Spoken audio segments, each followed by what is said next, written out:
Olá pessoal, tudo bem com vocês? Espero que sim. Biólogo Igor Maqueira aqui, canal Ciência e Meio Ambiente. Gente, vamos lá para mais essa curiosidade aí, né? Eu já divulguei algo parecido aqui no canal, sendo que agora isso teve uma repercussão enorme, né? Enorme, enorme, enorme, né?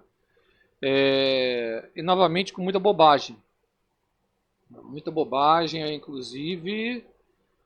inclusive vindo de profissionais da área, de biólogos também, né? Talvez até por querer likes, etc, né?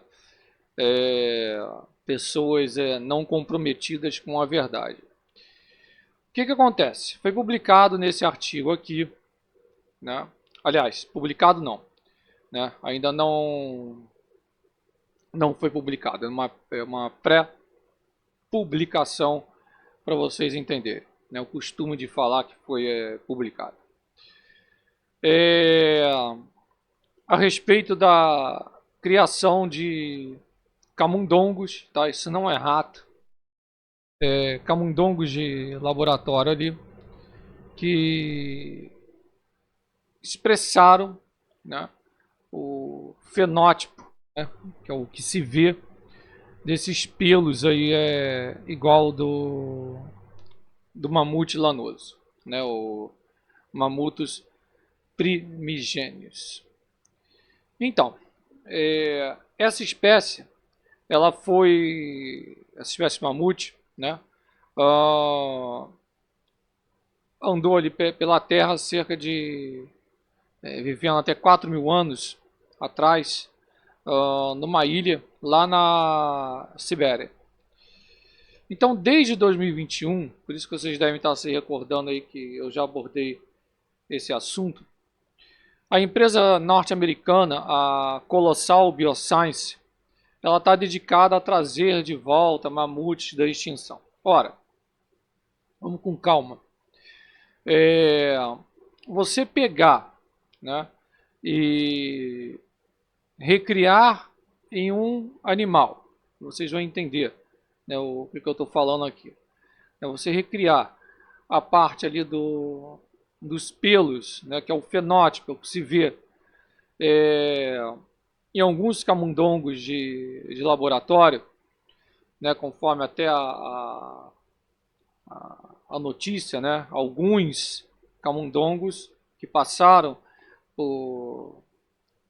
por esse procedimento, para vocês entenderem, expressaram essa característica fenotípica, né? Não duvido nada de ser questão de próximos vestibulares, Enem, e outras coisas mais.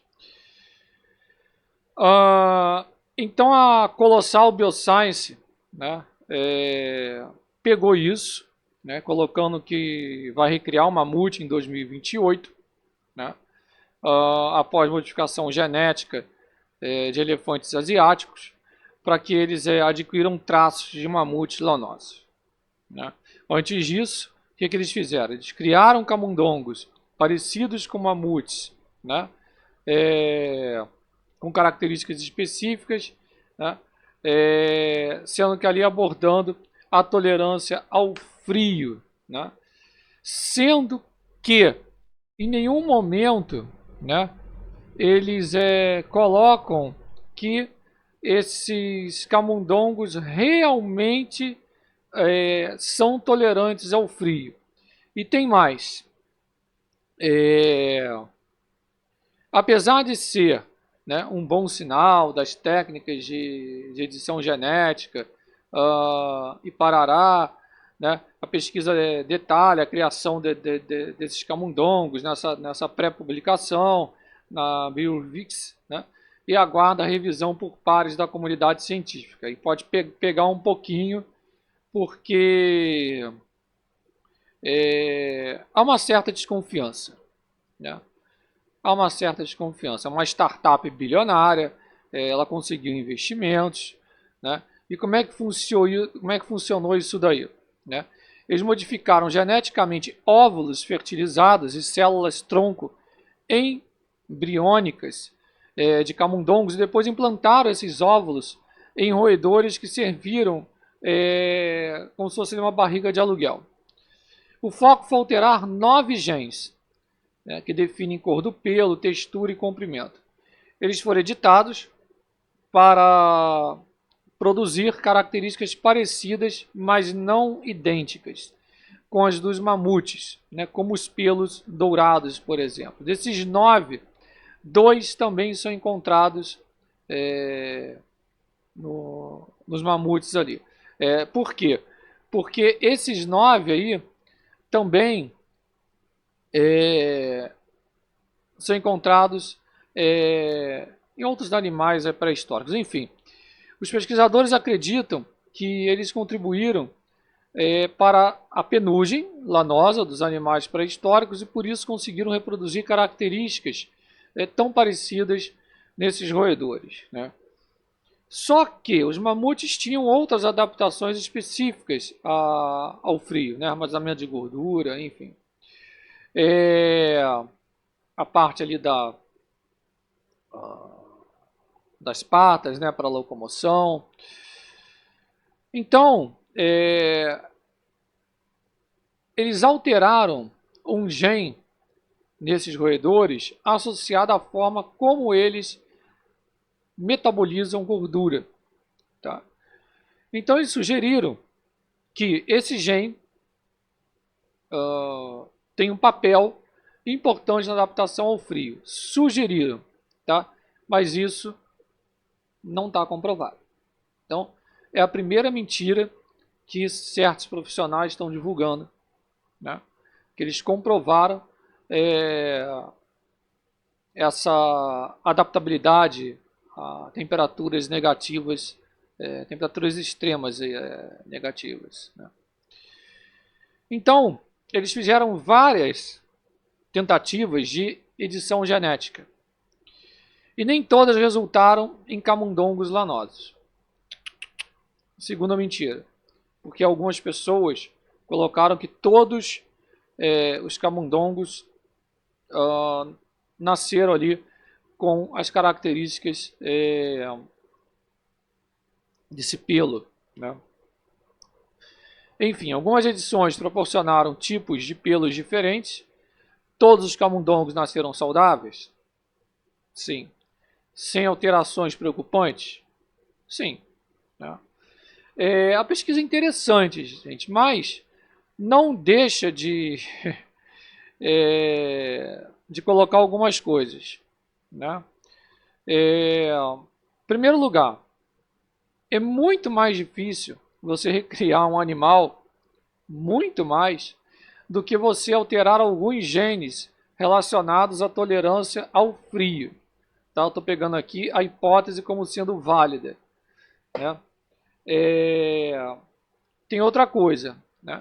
Se tudo der certo, essas alterações genéticas, né, que seriam muito mais complexas, etc., né, para aparecer ali pegar um elefante e realizar o procedimento para que ele pareça um mamute lanoso, né? Mas esses animais criados em laboratório, será que iam se comportar como o mamute lanoso, né, que eles estão falando em 2018 aí vai acontecer isso daí?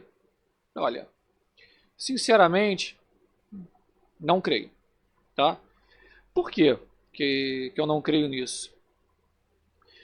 Primeiro, a gente tem que pensar, né, na parte aí do experimento do código genético. Você tem várias lacunas a serem preenchidas, né? Várias, né?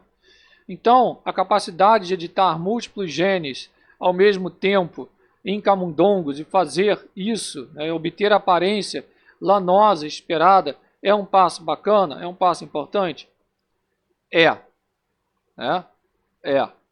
É sim, né? É uma prova de princípio que a Colossal Bioscience, né, incluindo a inserção de variantes genéticas gigantescas em espécies diferentes, né, essa edição genética colossal foi uma coisa, vamos dizer assim, muito muito bacana, né? Muito assim chamativa. Agora, a gente tem que tomar cuidado, né? Porque o artigo não publicado ainda é tecnicamente impressionante, mudanças genéticas precisas, eficientes, né? Mas a gente tem que tomar cuidado porque ele não aborda se eles são tolerantes ao frio, né? Por meio da introdução de características que são aparentes em mamute, né? Que é a justificativa dada para a realização do trabalho. Né? Então, do jeito que está atualmente, do jeito que está essa pré-publicação, a gente tem alguns camundongos peludos, etc., com os pelos que lembram ao do mamute lanoso, mas sem nenhuma compreensão da sua fisiologia, comportamento e etc. Isso, então, não nos deixa mais perto de saber se eles eventualmente seriam capazes de dar ao elefante características úteis de mamute. Né? Então, foi cerca de 435 milhões de dólares, desde que foi fundada em 2021. Né? Foi fundada por um empreendedor e um geneticista. A empresa planeja ali, etc., recriar o tigre da Tasmânia, o dodo, enfim. Mas, embora a gente saiba muito sobre a genética de camundongos, sabemos muito pouco sobre essa combinação de mamutes e elefantes. Estou falando combinação, não estou falando elefante isolado. Né? A gente não sabe ainda, né, essas partes, nessas lacunas, né, a gente não sabe quais seções do genoma são vitais para atingir esses caracteres, essas características necessárias para tornar um elefante apto à vida no Círculo Polar Ártico. Né? A gente tem que ter cuidado. Né? Genes que estão ligados a pelos e gorduras de animais bem estudados, né, como os camundongos, isso é uma coisa óbvia, um alvo óbvio, uma coisa que vai dar isso. Né? Mas o problema, né, o grande xizinho da questão está nesses detalhes. E quais são os detalhes? Preencher essas lacunas. Né? Para vocês entenderem, posso falar para vocês aqui. Ó. Então, é só lembrar da ficção. Né? Quem assistiu os filmes ali do Jurassic Park, o Dr. Wu, né? o asiático ali, né? Ele fala que preenche, não só no primeiro, como acho que é no penúltimo ou antepenúltimo filme, acho que é antepenúltimo, né, que eles recriam o parque. Eu preenchi a lacuna com gen de rã, gen de lagarto, enfim. Isso não é ficção, está falando da realidade. Né? Então, os genes que estão ligados a pelos e gordura em animais bem estudados, como os camundongos de laboratório, são alvos fáceis, são alvos óbvios. Uma coisa óbvia. A menos, por exemplo, que você decida fazer todas essas edições necessárias no genoma, você só vai criar uma aproximação grosseira de qualquer criatura extinta com base em uma ideia incompleta de como ela deveria ser. Você nunca vai trazer de volta o mamute. Né? A gente pode, no máximo, recriar uma aproximação grosseira. Né? Então, todo mundo sabe que camundongos de laboratório são comumente modificados, geneticamente modificados, né? Incluindo características humanas, a fim de conduzir pesquisas de doenças, desenvolvimento de medicamentos e etc. Né? Então, é uma extensão inovadora, né, do uso aí, né, como um sistema modelo, uma abordagem inovadora. Né? Agora, tem que entender a fisiologia dos animais. Tá certo? Né? Então a gente trabalhar, por exemplo, não só com camundongo, mas até gado, é relativamente mais fácil. Agora, a reprodução nessas espécies, tecnologias de reprodução assistida são bem desenvolvidas. Isso é usado de forma rotineira, né? Porém, há muito sobre reprodução de elefantes que não é conhecido. E as tecnologias de reprodução assistida não são bem desenvolvidas para uso em elefantes, né? Então, pode tirar no cavalo da chuva aí, porque não vai recriar, não vai. No máximo, uma coisa grosseira, como vocês estão vendo na imagem ao lado, né? Na imagem ao lado aí, né? Bonitinho, fofinho, etc. Mas é exagerado, tá? Enfim, gostou do conteúdo? Mexe o dedão no like, compartilhe bastante, faça o canal crescer. Chave Pix está na descrição, mantenha o canal vivo aí e inscreva-se no Alerta do Tempo, tá certo? O melhor conteúdo da previsão do tempo está lá no Alerta do Tempo e aqui de curiosidades científicas, ambientais, enfim, ciência e meio ambiente. Forte abraço, tamo junto, fique na paz.